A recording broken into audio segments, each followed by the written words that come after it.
young children, full of the joys of life and everything like that. But the elite, the state, consider them to be subhuman. A 14-year-old was married to her accuser, presumably in this Islamic marriage, Sharia law, whatever it's called.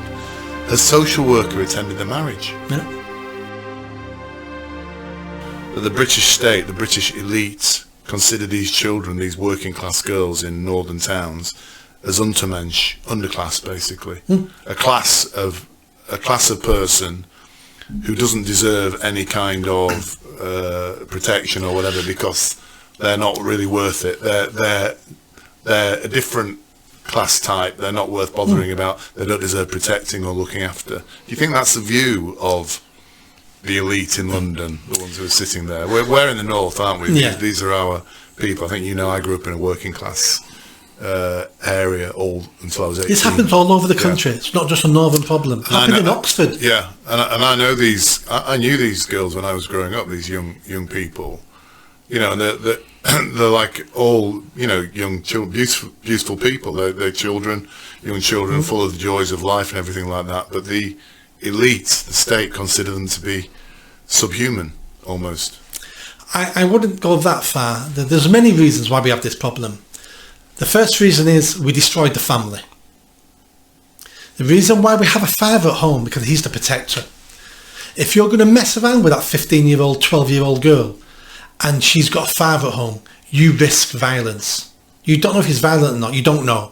I might as well mess with the girl next door who doesn't have a protector at home. She's easy meat. So the fact we took fathers away from their families and from their girls meant we left them open and as targets to be abused. That's the first thing we did. Second thing is we allowed women to over-sexualise themselves in the name of empowerment. I think the elite consider white working class girls to be subhuman or an underclass. Nazir Afzal, who was the deputy Crown Prosecution, DPP, he's become a bit of a whistleblower actually in all this. He said in 2018, and 2018, by the way, was when I think Keir Starmer was in charge of the CPS at that point, possibly.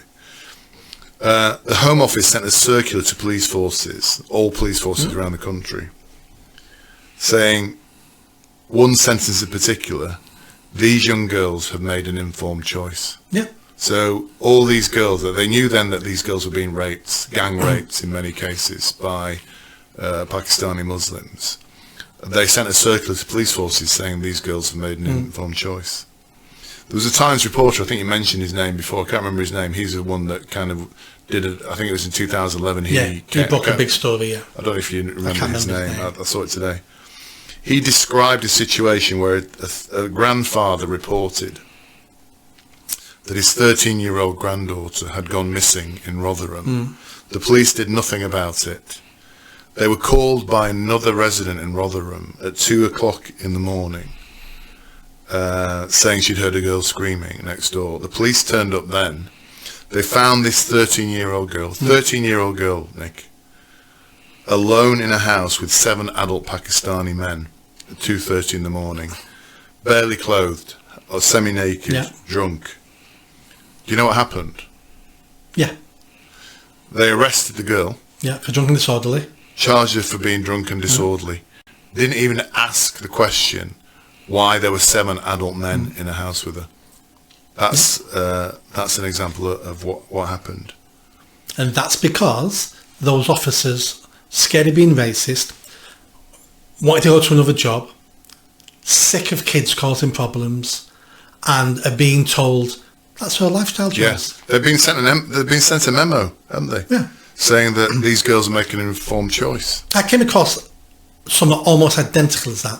I've done a lot of work on this, projects tackling it and all sorts of things. Won a national award stopping kids being raped, and we were working with a 14-year-old girl in Gorton, and we went down one day and the mum told us, police brought her home last night.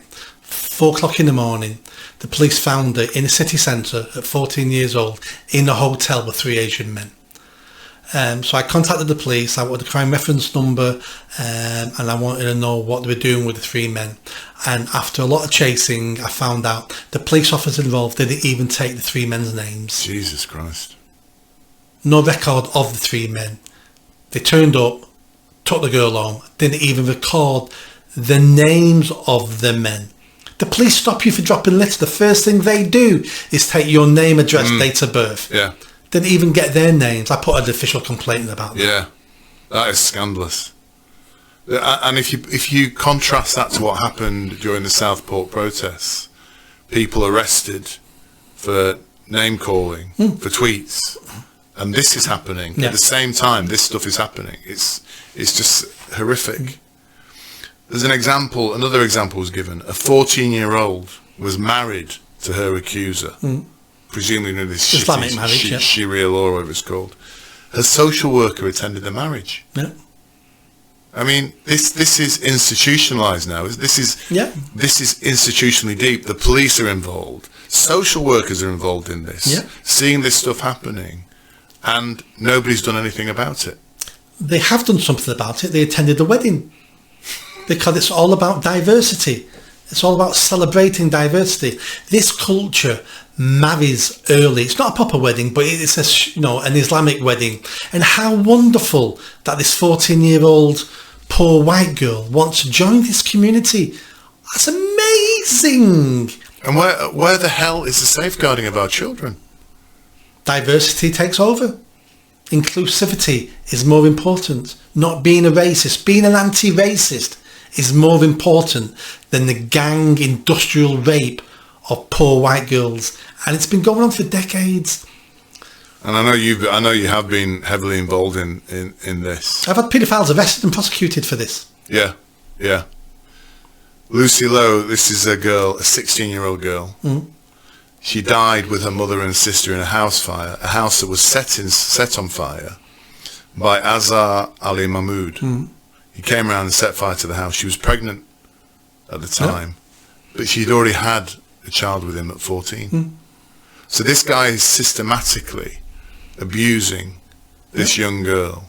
Had a child with her already, got her pregnant again, and then because he's not happy, he goes around and sets fire to the house and kills her mother, and her sister. Yeah. No father in the home though, is there? No, there's no father, no. A father should be taking a baseball bat and caving someone's head in and then doing 20 years in jail. At least that would have sent a message around the community that we're not accepting this. But weak men in this country allowed their children to be gang raped. Weak men allowed most of this to happen. Weak men in the police force, incompetent woke women in the police service and in the social services crying about diversity allowed this to happen. We're all as guilty as the people who did the raping. I mean, me and you were all as guilty because this has been going on for so long. We've known about it for decades. Everyone's known about it. The term grooming gang is in the dictionary. That's how common the phrase is. We know what's been going on. No politician has handled it or really tackled it because there's no votes in it. If there was votes in it, they would have tackled it. They're afraid of losing votes from the Muslim community, but they know they're not going to gain any votes by anybody else. So why am I doing it? This is a failure, a monumental failure across our country at every level by every single citizen in the country. And until we realise that, until we take that on board, until we do some soul searching about what we didn't do and what we closed our eyes to. And I heard the phrase, but I didn't do anything about it. I didn't write to my MP. I didn't demonstrate on the streets.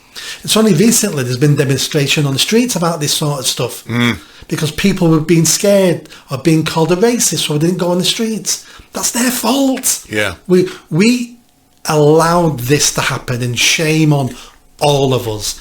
And the only thing we can do to gain a little bit of pride back now and a little bit of courage back now is to do something about it now. It's too late in the past. We need to do something now. Yeah.